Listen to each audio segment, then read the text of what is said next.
I was asked to speak on something that's kind of much narrower, so I'm not going to talk about all my teaching and my whole unit. I'm going to focus on this particular issue, which has to do with designing group work. How many people here use group assessments? Interestingly, okay. And I'm just wondering, when you announce it at the beginning of the semester, how many groans do you get from the students? It's interesting that it's often quite challenging at the beginning of semester, at least. And in just thinking about what I was going to present here and why I design things the way I do, I thought I would just want to go back and have a look at the SFUs. And I went through the SFUs from the School of Education and just had a look at the best and worst aspects and picked out some of the things people were saying about group work. So these were some of the "oh no" comments, the groans. And I guess the thing to say, while I think it's a very incredibly valuable way to work with students and incredibly empowering, and I do usually get, by the end of the semester, lots of, "oh, that was fantastic," but I do think it's important to say that it's not for everybody and it doesn't always work, and these are some of the reasons that students were saying. They don't like group work, they don't think it's fair to assess individual ability, and I really like this one: "I don't get a group degree when I leave university, so why should my degree hinge on a group?" Having said that, those were some of the negative comments. There are also lots and lots of positive comments across a range of things, and I have to say, and this was a kind of quick perusal, but I thought it's better data than just my anecdotes.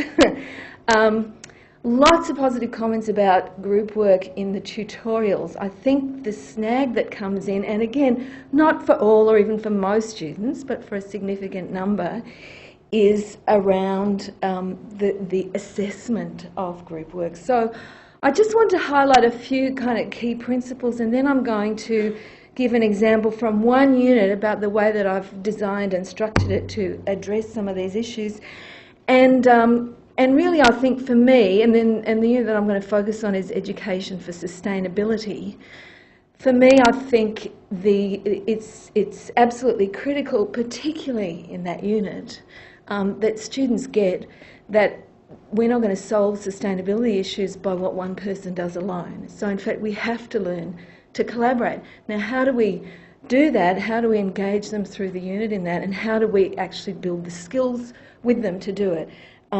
And I have to say that I noticed, particularly this semester, that many of our undergrad students seem to be very oriented towards Turnitin and issues of plagiarism, and it's been a little harder to get them to collaborate as a result. So we have to teach them how to do that too. I'm just going to highlight these few things, and I'm assuming that the notes will go up, so I sort of made notes that I thought would be useful. Just in terms of the research, what do we know about the benefits of cooperative learning, apart from what those students have said? That it does enhance motivation, it does enhance achievement, and the social impacts are very strong. And again, I think we had all that kind of interaction that Gwyneth was talking about is further testimony, particularly to the students that we're teaching these days, about how the social medium can help. And whether we're doing kind of group assessments in the Views Forum or whether we're doing them face-to-face, and I actually get the assessments done face-to-face, but I support it with Views, I think there's really important reasons to persist with it, even with those students who don't like it. As I reviewed the negative comments about the group assessments, there are a few themes that came out, and again, these are things that I think are worth bearing in mind. One is the perceived inequity, and part of that is about the unevenness of collaboration, which is my second point. Why am I putting in all the effort and other people aren't? But it's also about, well, I have greater ability and I'm stuck with people with less ability, if you kind of unpack what students are saying. So these are the sorts of things that come through and that annoy them. But other things have to do with the collaboration falling apart, the lack of communication that happens. And that's also something that I think is challenging at the same time as there's a lot more communication via social media.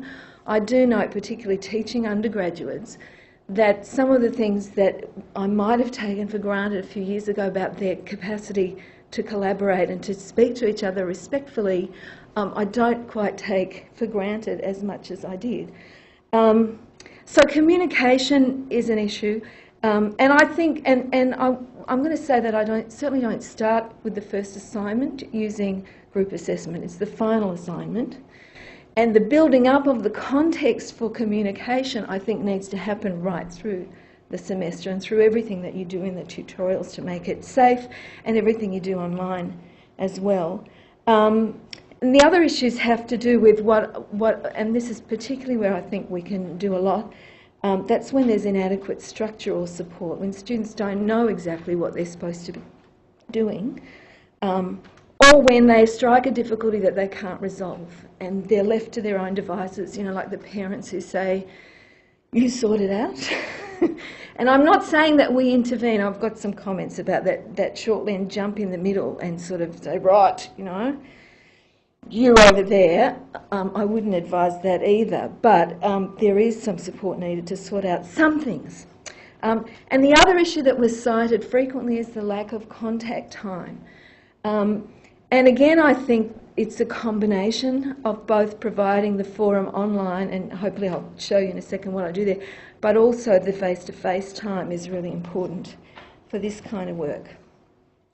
And what I've highlighted here, I don't know how many of you who, this may be old stuff for those of you who've used cooperative learning regularly, but Johnson & Johnson are some of the key researchers in the field. And through their research, they've identified these 5 key criteria that support effective cooperative learning. And when I look at what I've done and how I've designed, I'm certainly using these very carefully, but in very specific ways depending on the content. So first is positive interdependence. The group has to understand that the value that they're going to get out of the assessment depends on their cooperation. And I'll show you how I do that in a minute. We need both individual and group accountability. They talk about promotive interaction, and I notice these are researchers who've been working in the field for years. They used to talk about face-to-face interaction. They still say that's important, and certainly I think it is for our students. But there are multiple ways that you can promote interaction, and certainly I've been having some really good benefits from the use of wikis that I set up for the groups, and they're collaborating a lot that way. And I think that is easing the sense of we don't have enough time, and smoothing the communication too. Social skills for working in groups is really important, and it's a challenge, I think, and certainly in this unit that I'm talking about, where our main focus is on sustainability, and I'm working with undergrad students, to structure the task in such a way that the focus is still on the task, but there's enough scaffolding there for them to develop the kinds of communication skills that are going to make the work effective. And the 5th one is group processing opportunities. They need to be looking at how are we working together as a group as they go, and evaluating that. Okay, so this was a really good opportunity for me to kind of look back and think, okay, what do I do and why do I do it and how do I do it? So these are the principles that I've sort of come up with, and I didn't see the 5, my God. All I've done is set the context. Oh well, people will get the notes then. Okay, so what I'm saying is design purposefully. The group task needs to be meaningful and coherent. And I won't go to that hyperlink that shows you how I set that up, but you'll get the slides. Cooperative learning should add value and enhance learning over their individual capacity. So I think they need to see that there's a reason for this, that it hasn't just been dumped on us, that we're going to get more out of doing it. We need to build group and individual accountability into the assessment, and I will show you quickly how I do that, because I think this is the key thing that Gina asked me to talk about.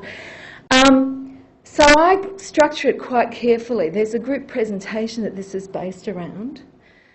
The whole assignment is worth 50%, but it's divided up. So their presentation as a group is only 20 out of that 50 marks. But during the presentation, I marked them both as a group and on these key criteria. And I mark them as individuals as well. So we're getting both the individual and group accountability. But the other thing that we're getting is we're getting over that complaint that, you know, everybody gets the same mark, because in the end everybody doesn't. Everybody does get the same mark for the group component, but they don't all get the same mark for the individual component. So there's room there to differentiate if they have different abilities or what have you. And yet there's still an incentive to work effectively as a group, because that's an important part of it. And then there is another individual component there. I'll just, okay. So that's purposeful design. Structure is crucial, I think. So optimal group size, and I use 4 to 6. There's a process that I use for group formation. I set that up and I scaffold that through the lectures. Provide coherent step-by-step guidelines, and I've got 1, 2, 3, 4, 5, 6, 7, 8, 9, 10 really well spelled out so that they can't kind of lose track of where they are, and they can come back to it if somebody's lagging behind. Develop clear roles for individuals, and in this particular assessment task I do that by setting up, the project is a community sustainability action plan, and I set it up in an adaptation of a jigsaw model, if anybody's familiar with that, so that they need to identify stakeholders for this particular project, and they need to take the role of a stakeholder, and they're each responsible for gathering that information, then bringing it back together. So again, that's the individual accountability. Okay, so I must be over time there, Gina, I reckon, given you gave me 1 minute just before. I guess I'll just see if there's any absolutely crucial thing that I should show you as a final point. I guess, all right, so if you get the notes, you'll see some of the details of the guidelines, etc., etc. I'll just show you what the students say in the end, that we do get some nice success. So the group assignment was the most enjoyable, the freedom to be creative, the easier to learn the value of sustainability, etc. And it's very coherent with what we're trying to get them to learn about sustainability and how they need to work together. And it's fantastic to see that coming out in the assessment. Thank you.